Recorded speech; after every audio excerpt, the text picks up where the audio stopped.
For animal shelters like Pet Alliance of Greater Orlando, there's no doubt about the importance of fundraising. It always helps to provide, food and shelter. Steve Bardy is the executive director for Pet Alliance. 9 Family Connection teamed up with the shelter for the second annual Giving Day. We designed Giving Day last year as a pivot to COVID. This year, the donations are needed more than ever after the devastating fire at the Orlando facility nearly 2 weeks ago. Bardy says even the smallest donation can make a big difference. Even if you give $10, there are 100 people that give $10. It just really adds up. Last year, you helped raise more than $300,000 for Pet Alliance. Bardy says the community has come together in a big way already, far exceeding expectations. We've had more than 12,000 donors in the last 2 weeks, and that's more than what we get in a year. Your money given today will go toward finding a temporary shelter space in the Orlando area, continuing operations out of Sanford, and expediting a new building. The outpouring of support has, I can truly say it's genuinely lifted the emotional spirit of staff. With the organization for a Giving Day to help the shelter raise money.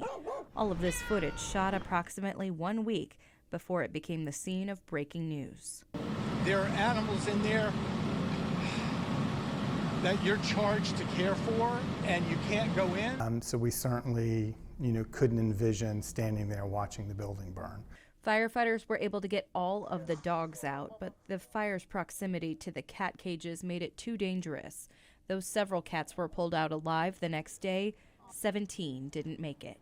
You're dealing with mass trauma, not only to your staff and volunteers, but to the community at large. I mean, there were tens of thousands of people that had adopted their pets from us that were reaching out to us, that were feeling something as well. Executive Director Steve Bardy says in the early days, the shock meant soldiering on.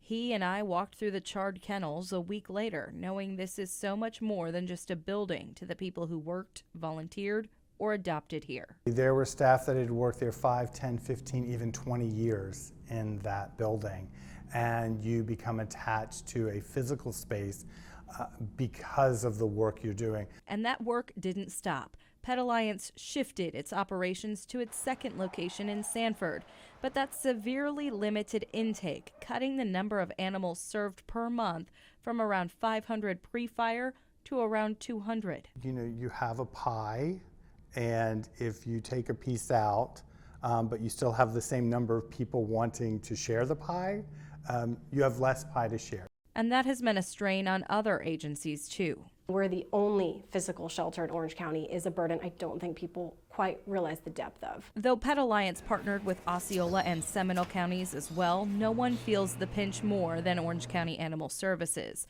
both in proximity and in programming. When Pet Alliance was in this building, the organization would often take medically complex or tough-to-adopt animals off the county's hands. The night of the fire here at Pet Alliance was a perfect example of the close working relationship between the two shelters here in Orange County. In fact, it was Orange County Animal Services officers who saw what was going on right across the parking lot and called for help when those flames were flying out of the building.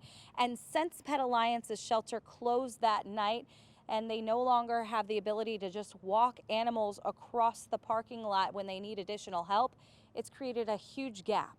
Most of our benchmark counties, the ones similar in size to us, have a municipal shelter that's aided by multiple nonprofit organizations, multiple shelters like the Pet Alliance of Greater Orlando, if not one large one. We are it for Orange County. Orange County Animal Services Manager Diane Summers said inflation, the rising cost of rent, and the loss of Pet Alliance has created a trifecta of challenges for the county-run shelter, which has hit capacity several times over the last year. It's not something I think anybody saw happening in a million years.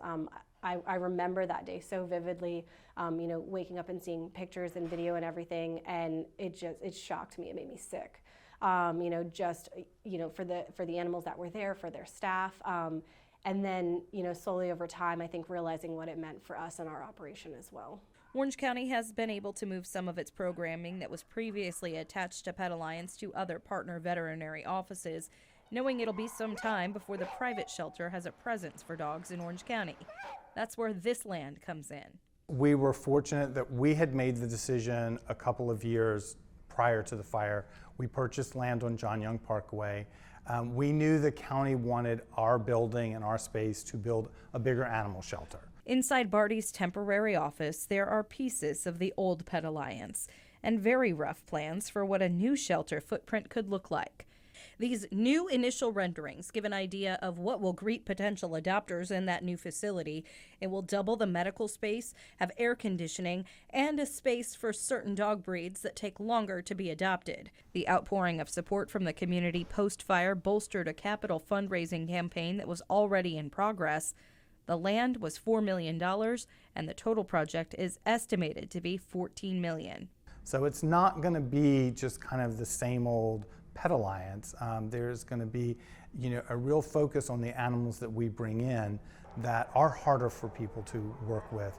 So we're thinking about all those different things in our new facility, and it would be just a huge missed opportunity if we didn't step back and say, okay, how can we be different and what can we do better for dogs and cats? Bardy says that grand opening should happen in the fall of 2024. So for the next 2 years, Pet Alliance's Sanford shelter, its new cat-specific facility in Orlando, and our county-run facilities will continue to work together and make do for dogs and cats. And so without your private organization, the public organizations wouldn't run as well either. No, if we were to just vacate in its entirety and not have any sort of plan, it would be kind of detrimental to the animal welfare ecosystem.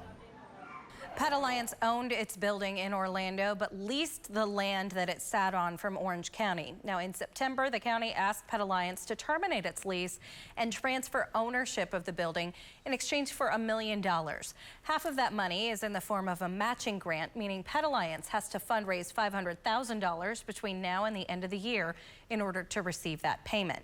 You can help right now by going to 9family.com and clicking on the link to donate. When it comes to helping animals and their owners, shelters can't do it alone.